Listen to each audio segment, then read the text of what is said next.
Anthropic just released Claude Opus 4.7, and every AI channel right now is covering this massive upgrade because it really is that massive. Coding is up 10 points, vision is 3 times sharper, and apparently document understanding went up from 57 to 80 points. But here's the thing that a lot of people are not paying attention to right now. In the overview that we got today, something is all of a sudden really out there in public daylight. And that is that even though this new model is amazing, we all are not getting access yet to Anthropic's best model out there, Mythos. Anthropic has decided that releasing this model to the public right now would be too dangerous because apparently it's just that good. So what exactly did we get? Well, let me break down the numbers for you. Now, before I actually do, let me tell you that today was a very big day in terms of announcements. Perplexity made a massive announcement, OpenAI made a massive announcement to counter it, and that's really the state of the AI space right now. All these companies are trying to be as good as possible, as fast as possible, but so I really think the next couple of weeks are going to be game breaker after game breaker after game breaker. And so this is just one more day of groundbreaking new things that are happening in the world of AI. But take a look at this. So Claude AI just posted on their official X account,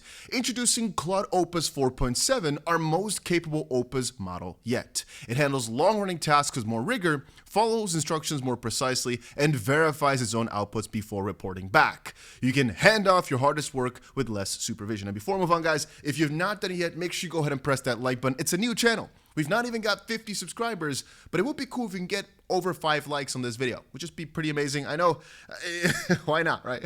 So for all the coders out there, the agentic coding went from a 53.4% to a 64.3% on the SWE-Bench Pro.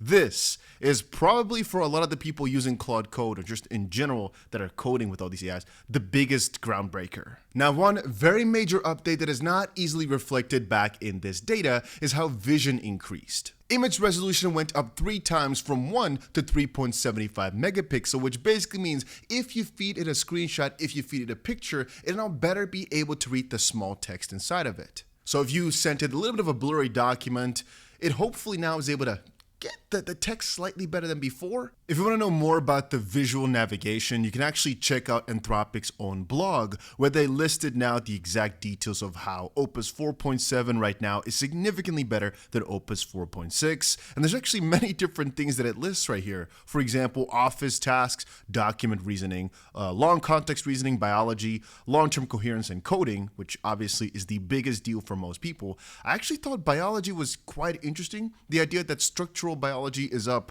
by complete crazy margins right here. But to focus on that vision, to go from 57.7 to 69, yeah, that's a pretty big change. Document reasoning from 57.1 to 80.6. So if you feed it PDFs, reports, or contracts, it's supposedly significantly better at understanding them now. And long context was already pretty good at 71.1, but now sitting at 75.1. If you have a long conversation running, it'll hold up slightly better. I mean, most likely these 4 points won't be that noticeable for individuals, so don't expect any miracles, but hey, you know what? You're still gonna have to start a new chat every 15 messages. The idea is just that it gets better over time, right? But anyway, that's cool and all. These numbers, nice. How does it affect you and I? Well, first of all, this 4.7 model will cost you significantly more tokens. This was officially confirmed by Anthropic themselves. The new tokenizer means your inputs will now cost you 1 to 1.35 times more tokens than before. And another change that many will not realize is that the effort that Claude puts in was usually always put to medium as a default. But now, I believe by default, this will be put to extra high, meaning again, the token usage is going to be... If you were already hitting the limits before, you're going to probably hit them significantly faster right now. But I'll be posting a video on hitting these limits less quickly in the very near future. I think in about 2 days or so from now, because if you're hitting limits, there's probably some stuff that you can fix. So take a look at that soon. Talking about these effort pieces, by the way, it is quite interesting that it's said right now, low effort Opus 4.7 is roughly equivalent to medium effort on Opus 4.6. And more talks of effort, they actually announced yet another new feature. There's now a button for extra high effort between high and max, so you have a little bit more control for that on your own. And if you're a Claude Code user, they also announced one more very, very good feature. It's the new /ultrareview/ command, and it produces a dedicated review session that reads through changes and flags bugs and design issues that our careful reviewer would catch. So this, of course, is also going to be a game changer. So those are the main three things: more tokens used, new effort levels, and this ultra review of what will really change in your normal workflow. You know, the benchmarks and to see the numbers is really nice, but these are things you can actually implement and do yourself without, it just being better in the back end. Here is the elephant in the room though, because even though this is a super big deal, man, AI is changing so freaking quick.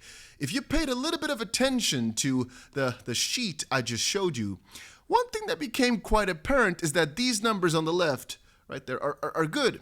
But there's some really good numbers all the way towards the right. And that, like I said earlier in the video, is the model that Anthropic has, but it's not giving us access to right now because it is too good. So what Anthropic basically announced of this new model is that it's extremely good at finding vulnerabilities in already established code. And so the idea being, if they release it to the public right now, people could be using it to go to all these websites and find vulnerabilities and, well, hack them. I mean, it's quite logical. If there's now a system that can run autonomously and find bugs and vulnerabilities on its own, and everybody has access to that, I mean, yeah, that's scary. Now, looking at the numbers, Opus 4.7 kind of scores in the middle between Opus 4.6 and Mythos. And if you take a look at the numbers, really, it really is like almost perfectly in the middle. It's kind of like, I mean, they already had Mythos, right? They have 4.6 in Mythos, and it's kind of like they decided, you know what?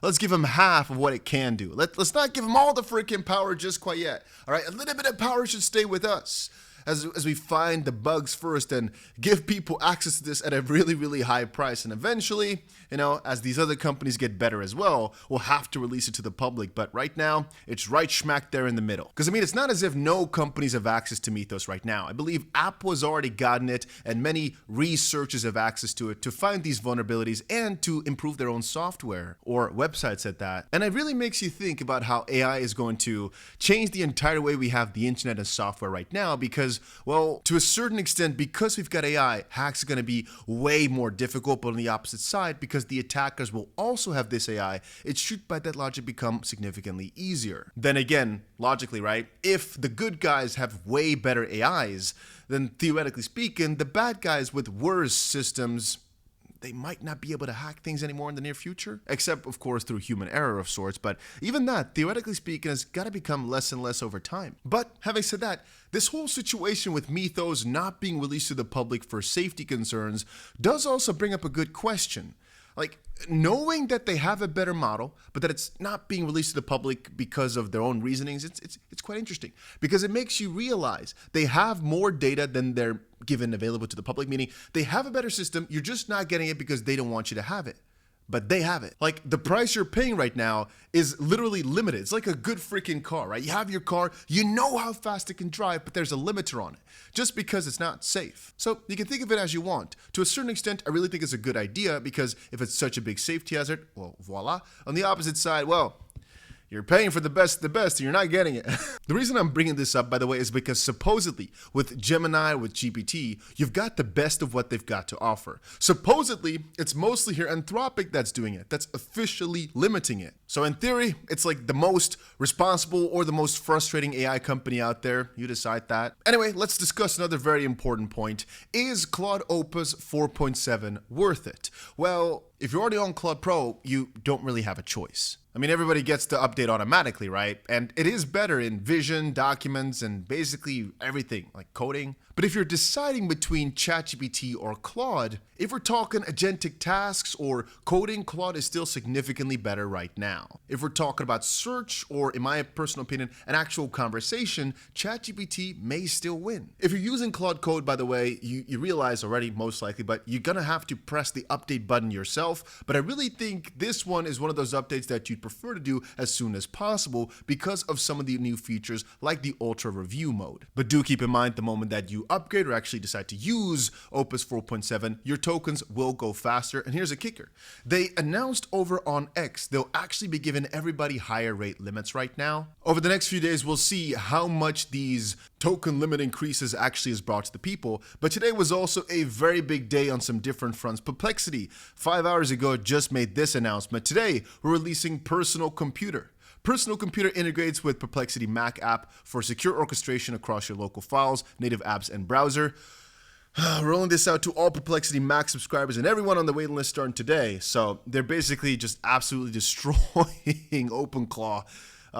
That's interesting. But at the same time, just 1 hour after that announcement was made, OpenAI came in to say, you know what? Screw every single one of you. We want to do this too.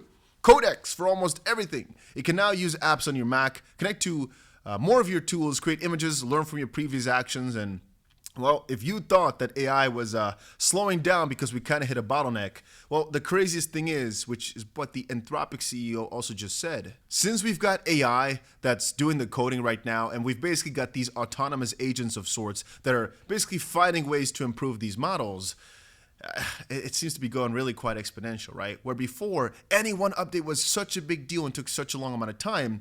This is one of the reasons why these companies like Anthropic are going so exponential in terms of valuations, because they're just shipping so fast. And here's the thing. If you're thinking of building companies, you're building products or whatever, the more that AI is progressing right now, the faster you'll have to be, because somebody else will just be able to have their brain in some sort of device, perhaps running on their freaking Mac Studio right there, that's able to just get what this person is thinking or wants to build and get it out there the same freaking day, maybe perhaps the same freaking hour, because they can run 2,900 freaking tabs that are coding at the same freaking time to get things out super, super fast. And right now, things are still kind of slow paced, still mediocre, still doable, but this is only going to keep getting crazier and crazier, and I really want you to realize that right now. Anyway, as this progresses, I'll be making many more videos covering exactly what's going on. I also want to cover really soon here whatever is happening over at the Perplexity or the OpenAI side, because things are changing so fast, but I like it.